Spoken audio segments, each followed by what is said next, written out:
नमस्कार, मैं विनय कुमार। आप देख रहे हैं सजन समाचार। आज हिंदी पत्रकारिता दिवस के अवसर पर हमारे साथ हैं सूरजगढ़ा इकाई के वरिष्ठ पत्रकार राजेंद्र राज जी, जो कि सिर्फ एक पत्रकार ही नहीं बल्कि कविराज और भूतकाल में प्रधानाचार्य भी रहे हैं सूरजगढ़ा में अवस्थित जनता कॉलेज के। और आज इनसे इस पत्रकारिता दिवस की सांझ इनसे बात करेंगे कि आज के परिवेश में स्वतंत्र पत्रकारिता करना कितना कठिन या है सरल, क्या पत्रकारिता पर भी किसी प्रकार का लग रहा है अंकुश, या अभी भी आज़ादी के समय की तरह जिस समय भारत गुलाम था उस समय भी भारत के पत्रकार स्वतंत्र रूप से अपनी लेखनी, अपनी कलम को चलाते थे। आज के परिवेश में किस रूप में देखते हैं, क्या उसी रूप में आज के पत्रकार अपनी लेखनी से आम आवाम को जागृत कर रहे हैं, समस्या को दिखा रहे हैं, या है कुछ और? सर, स्वागत है आपका मेरे चैनल पे। आज पत्रकारिता दिवस के शाम पे आपका पहला कथन क्या होगा सर? पहले तो आपका धन्यवाद है कि आपने आज जो पत्रकारिता दिवस है हिंदी पत्रकारिता के लिए, उसको स्मरण किया, याद किया और मेरे सामने भी बात रखी कि जो आज की पत्रकारिता है या कल की पत्रकारिता रही, या जो पत्रकारिता का उद्भव है, विकास है, और जो उसकी समस्याएं हैं, वो समस्याएं मुख्य रूप से कि क्या प्रेस स्वतंत्र है या क्या पत्रकार स्वतंत्र हैं, या पत्रकारिता अपने विकास के मार्ग में कहाँ तक पहुँची। कल तक पत्रकारिता का मतलब अखबारों से होता था, पत्र पत्रिकाओं से होता था। हिंदी पत्रकारिता का जो सवाल है, और इसको हम एक जनमत, पब्लिक ओपिनियन बनाने के साधन के रूप में समझते हैं कि जो समाचार पत्र होते हैं, और ख़ास करके हिंदी का जो समाचार पत्र है, और भारत जैसे देश के लिए जहाँ कम शिक्षित लोग हैं, अर्ध शिक्षित हैं, और अत्यधिक शिक्षित भी हैं, तो अखबार उनके लिए बड़ा ही सहारा होता है। और आश्चर्य है कि आज के इस युग में भी अखबार लोगों के लिए अवलंबन बना हुआ है। डिजिटल युग है और पत्रकारिता का अब स्वरूप जो है डिवाइड हो गया है। एक इलेक्ट्रॉनिक मीडिया है तो दूसरा प्रिंट मीडिया है। तो अखबार भी प्रिंट मीडिया के अंतर्गत ही आते हैं, और बदलते हुए समय में अखबारों में भी परिवर्तन हो रहा है। और यह जो परिवर्तन है, जो उसकी चुनौतियां हैं, वो चुनौतियां हैं कि जो इलेक्ट्रॉनिक्स मीडिया है वहाँ बहुत जल्द समाचार प्रसारित हो जाता है, और अखबारों के लिए कल का इंतज़ार करना पड़ता है। हालांकि बहुत जगहों पर सांध्य दैनिक भी निकलते हैं, फिर भी अखबारों के प्रति जनमानस की निष्ठा क्यों बनी हुई है, इतनी आस्था क्यों है, इतना विश्वास क्यों है? या बहुत सारे ऐसे पत्रकार हैं जो अखबार को, पत्र पत्रिका को छोड़ना नहीं चाहते हैं और उनसे ही जुड़ा रहना चाहते हैं। तो जो पढ़ना है, चाहे वो अखबार पढ़ना है या किताब पढ़ना है, उसका एक आनंद अलग होता है। तो अखबारों को पढ़ने का मतलब केवल चारों तरफ से समाचारों को जानना नहीं है, केवल समाचार ही हम नहीं जानते हैं, बल्कि विचारों के साथ जो संपादकीय आलेख होते हैं या बड़े बड़े लेखकों की रचनाएं होती हैं, उनका आलेख होता है, उनसे भी हम परिचित होते हैं। और आप जान रहे हैं कि न्यूज का मतलब होता है कि जो जहां चारों दिशाओं की खबरें आती हों, संकलन होता है, समाचार होता है। तो सवाल यह है कि आज के दौर की पत्रकारिता और जो शुरू हुई पत्रकारिता, जैसा कि आप लोग जानते हैं, कोलकाता से उदित मार्तंडकर पत्रिका थी, निकाला गया था।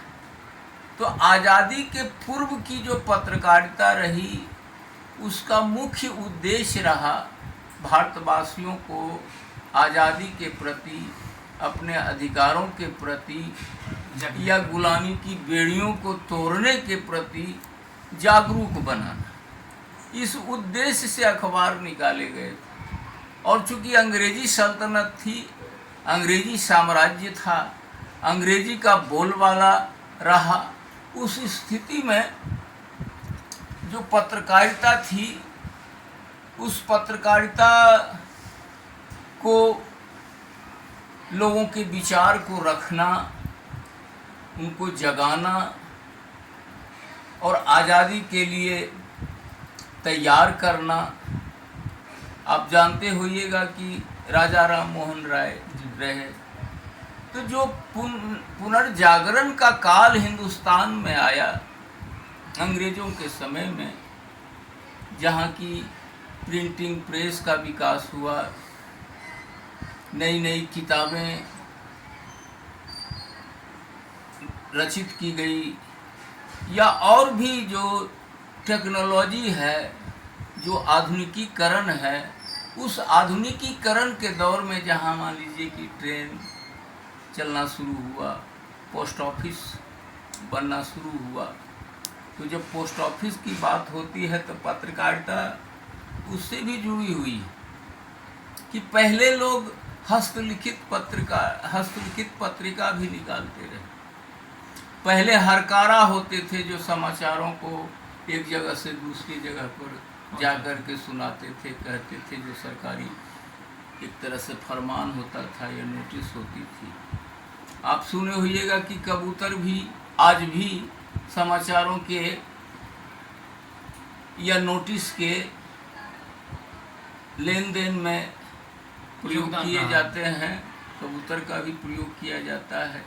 और अब तो बहुत युग विकसित हो गया। तो मुख्य रूप से पत्रकारिता दिवस पर हम जो पत्रकारिता है और बदलती हुई परिस्थितियां हैं, उनके बीच पत्रकारिता क्या आम जनमानस के लिए या पत्रकारों की जो अपनी स्वतंत्रता है वो क्या कायम है, क्या इसमें सुधार की ज़रूरत है या कैसा स्वरूप है। तो कोई भी सत्ता जहाँ है तो निश्चित रूप से अखबारों को, पत्र पत्रिकाओं को या इलेक्ट्रॉनिक्स मीडिया को प्रभावित करने की चेष्टा तो करती ही है। लेकिन ऐसे भी अखबार, ऐसे भी साधन होते हैं जो स्वतंत्र रूप से बातें करते हैं, बिल्कुल रटी रटाई बातों को नहीं रखते हैं। तो अभी इलेक्ट्रॉनिक मीडिया और प्रिंट मीडिया दोनों के बीच पत्रकारिता बटी हुई है। सर, एक सवाल आपसे हम करना चाहेंगे कि प्रिंट मीडिया और इलेक्ट्रॉनिक मीडिया, तो सवाल यहाँ ये बन रहा है कि प्रिंट मीडिया शब्दों के भंवरजाल में ना फंसते हुए वो फुटेज पे डिपेंड रहते हैं। और खास करके अभी जो सोशल मीडिया के पत्रकार हैं और उसी क्षेत्र से हम भी जुड़े हुए हैं, उन पे ये भी आरोप लगता है कि कहीं से अनुभव, प्रैक्टिस या जो भी कहा जाता है कि एक माइक लिए या जो भी साधन संसाधन है और फील्ड में पत्रकार बन गए और वो स्वतंत्र रूप से रह नहीं पाते हैं। और अभी के खास करके यह जो चुनावी दौर चल रहा है और इस परिवेश में एक परसेप्शन कहा जाए पूरे हिंदुस्तान में दिख रहा है या बनाया गया है कि जो वर्तमान सरकार के विरुद्ध जो पत्रकार खड़ा है, हालात क्यों बना, क्यों खड़ा है, उन्हीं को माना जा रहा है कि ये असल में स्वतंत्र पत्रकार हैं और बाद बाकी स्वतंत्र पत्रकार नहीं हैं, जिनमें आते हैं कहा जाए कि अभिसार शर्मा, प्रफुल्ल जोशी, इस ढंग के जो कि हमेशा सरकार के विरुद्ध में आवाज़ बुलंद किए हुए हैं। और कहा जाता है कि जो एडजस्टमेंट किए हुए हैं वो अपने पद पे हैं, जो नहीं किए गए हैं उनको पद त्यागना पड़ा। इसको किस रूप में देखते हैं? देखिए, पत्रकारिता को पहले आज़ादी के समय एक मिशन समझा गया, सेवा समझा गया। वो सेवा जनता के लिए, वो सेवा देश के लिए, इलाके के लिए होना है।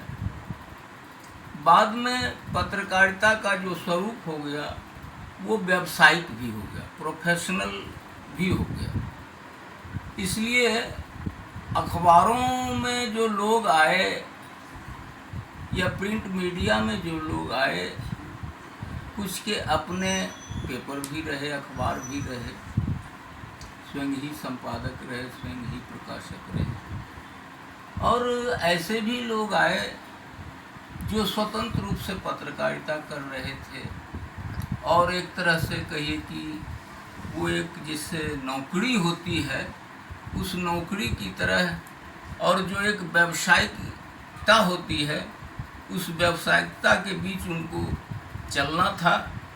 तो इसी क्रम में जो पत्रकारिता है उसको लोग मुख्य रूप से यही समझते हैं कि सरकार के खिलाफ है, जिससे अंग्रेजों के खिलाफ पत्रकारिता यानी वही विचारधारा अभी भी लोगों में बनी हुई है कि और सब पत्रकार के अनुरूप उनका कर्तव्य होना चाहिए कि सरकार से सवाल हो। तो सरकार से बगावत करना या सरकार की नीतियों का खुल्लम खुल्ला आलोचना करना, ऐसा भी कुछ स्वरूप रहता है और रहा है। सत्ता पक्ष हो या विपक्ष हो के द्वारा कितना अंकुश लगाया जाता हुआ आप देखते हैं क्या? आज की जो पत्रकारिता है, पहले कहा जाता था कि पत्रकारिता जो है एक तरह से उसका शहरीकरण स्वरूप, शहरों को अखबार या पत्रकार के स्वामी या उसके संपादक ध्यान में रखते हैं। तो जैसे डिसेंट्रलाइजेशन होता है, विकेंद्रीकरण होता है, अभी समाचारों को पाने की होड़, अभी ऑन द स्पॉट या जिसको जमीनी रूप में कहते हैं पत्रकारिता करना, पहुंचना घटना स्थल पर या साक्षात लोगों से साक्षात्कार लेना, उनकी समस्याओं को ये करना, तो ये चीजें चलती ही रहती हैं। कहने को हम डेमोक्रेटिक शासन व्यवस्था में हैं या कहीं भी डेमोक्रेटिक शासन व्यवस्था है, तो अखबार या जो मीडिया के साधन हैं वो हमारी अभिव्यक्ति के साधन के रूप में है, हमारे अभिव्यक्ति।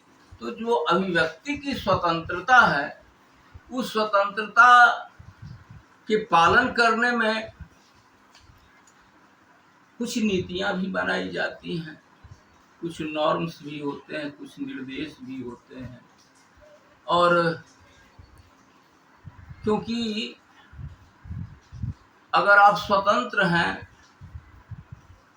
तो इसका मतलब ये नहीं है कि दूसरे की भावनाओं का निरादर हो जाए, दूसरे की भावनाओं पर चोट पहुंचे।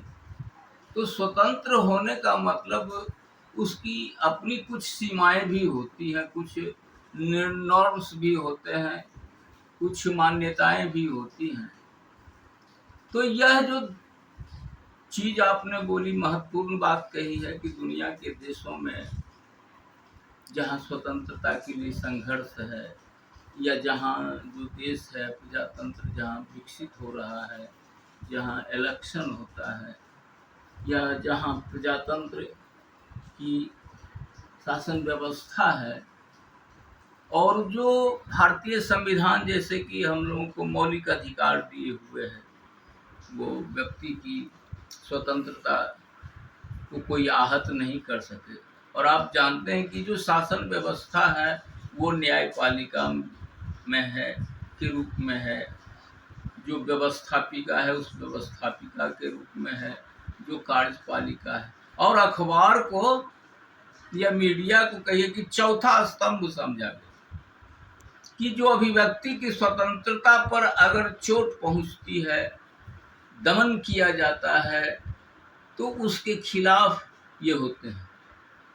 तो आप देखे होइएगा कि न्यायपालिका से भी पत्रकारों को या जो मीडिया के साधन हैं उनको अगर कहीं वे दमन के शिकार होते हैं या कहीं पीड़ित होते हैं या कहीं और भी कोई मसला होता है, मामला होता है, उसमें उनको अगर प्रताड़ित किया जाता है, तो जो अभिव्यक्ति की स्वतंत्रता है उस स्वतंत्रता के आधार पर वे मुक्त भी होते हैं।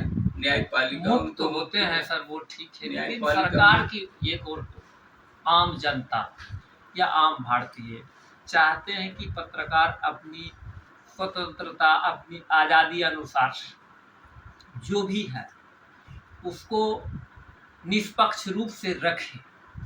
लेकिन एक पत्रकार के लिए सरकार अभी तक क्या की है, इस रूप में देखते हैं कि यदि कहीं किसी प्रकार की समस्या एक पत्रकार के साथ हो, कारण निष्पक्ष पत्रकारिता करना, वो कहा जाए कि अभी के परिवेश में एक मील का पत्थर साबित होना, कहा जाए कि हिमालय की चोटी एवरेस्ट पे चढ़ाई करने की बराबर है। और सवालिया निशान तो हर क्षेत्र पे अभी खड़ा हो रहा है, यहाँ तक कि चाहे कहा जाए कि भारत का न्याय का मंदिर सुप्रीम कोर्ट पे भी सवाल खड़ा कर देते हैं, और हो ही रहा है।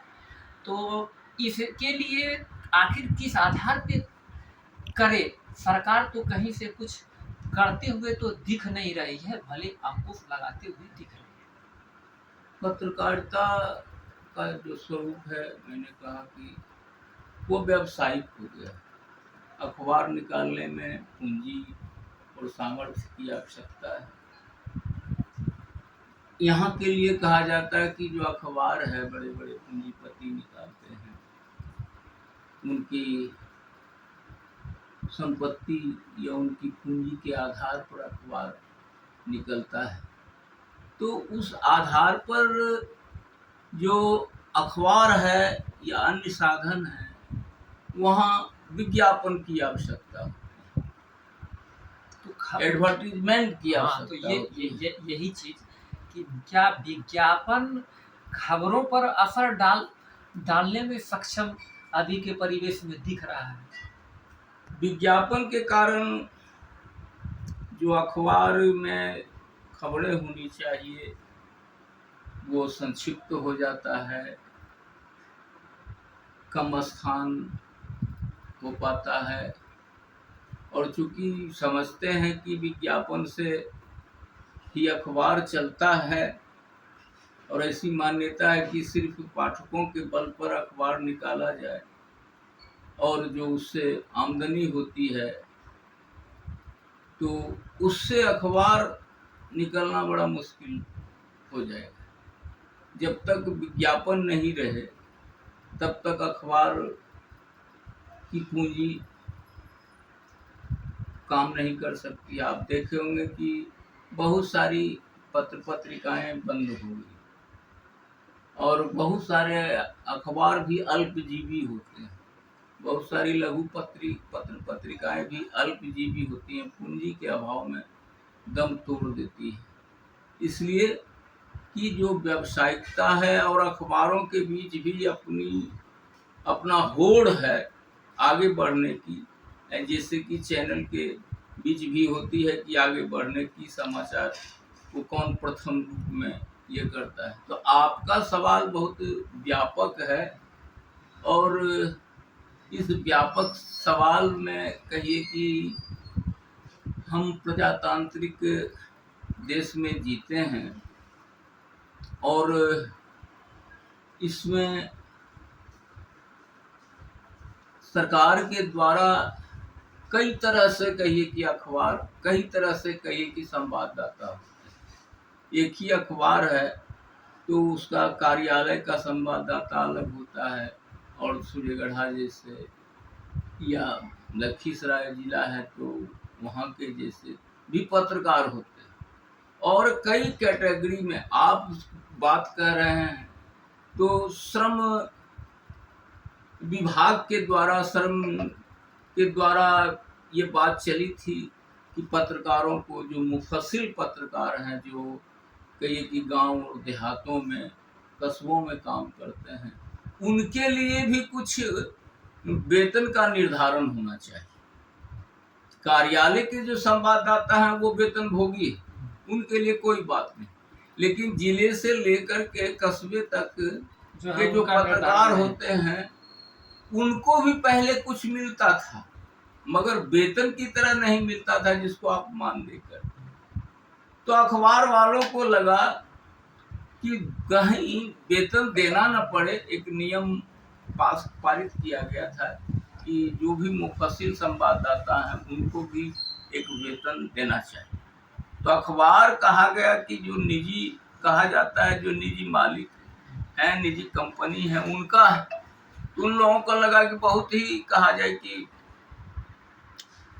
खर्च पड़ेगा, इसलिए उन्होंने न्यूज सूत्र का विकास कर दिया, संवाद सूत्र का विकास कर दिया कि जो पत्रकार हैं कस्बों के या छोटे छोटे इलाकों के या गांवों के, वो एक तरह से न्यूज के लिए वो न्यूज देंगे, अधिकृत बनाए जाएंगे, तो उनके न्यूज को एक तरह से खरीदा जाए, क्योंकि वो परमानेंट कोई कर्मचारी नहीं है या कर्मी नहीं है, स्टाफ नहीं है। इसलिए आप देखते होइएगा, पता नहीं चैनलों की क्या स्थिति है, अखबारों का जो स्वरूप पिछले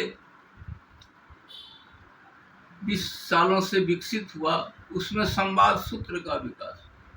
कहा गया कि हम विकेंद्रीयकरण कर रहे हैं, यानी सूर्यगढ़ा अगर 5 थाना वाला क्षेत्र है तो कम से कम 2-3 पत्रकार रहे तो जमीनी स्तर पर हर अखबार ने इस तरह से काम किया कि जो 5 थाना है या और कोई इलाका है तो एक ही जगह से कई संवाददाता अलग अलग होने लगे। इसलिए कोई कानून बना और उसका क्रियान्वयन होना चाहिए। वो क्रियान्वयन मुफस्सिल संवाददाताओं के लिए, जिले तक के संवाददाताओं के लिए वो कानून का क्रियान्वयन कहा जाए कि नहीं हो सका, अमली जामा नहीं पहनाया जा सका, नहीं हो सका। अच्छा सर, जिस हिसाब से आप या राज्य स्तर तक या दूसरे राज्यों में भी कवि सम्मेलन में जाते हैं और जिस आपकी कविताओं को बचपन से सुनते आ रहे हैं, तो आज इस हिंदी पत्रकारिता दिवस के अवसर पे अपनी कोई एक रचना, तो क्या अच्छा, दो लाइन गुनगुना? हाँ जरूर जरूर। तो सदा बेकरारी मिली, मुझे तो सदा बेकरारी मिली, सदी दर सदी इंतजारी मिली, मुझे तो सदा बेकरारी मिली। तेरे बिन अधूरा सफर है मेरा, तेरे बिन अधूरा सफर है मेरा। तिलस्मे वफा की सवारी मिली, तिलस्मे वफा की सवारी मिली।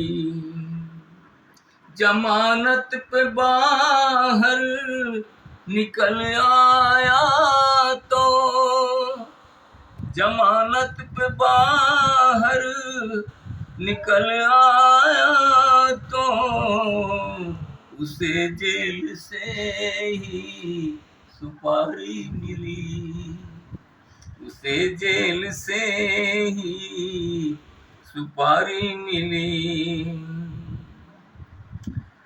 सितम के महल में बहुत दर्द था, सितम के महल में बहुत दर्द था। मुसीबत में हर ओर नारी मिली। अंतिम शेर है।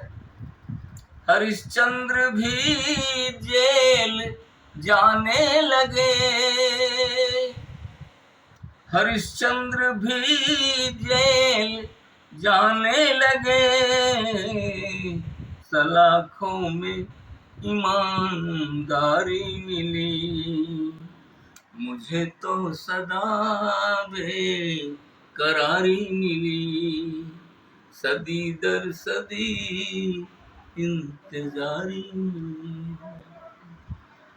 तो आप सभी सुन रहे थे आज हिंदी पत्रकारिता दिवस के अवसर पे सूरजगढ़ा इकाई के वरिष्ठ पत्रकार जो हिंदुस्तान समाचार पत्र के हैं, राजेंद्र राज जी, और साथ ही साथ ये कविराज भी है। कई इनकी पुस्तकें प्रकाशित हो चुकी है और इनकी पुस्तकें आगे भी आने वाली है। इनका लेखनी हमेशा से जारी रहता है। बने रहे फजल समाचार के साथ।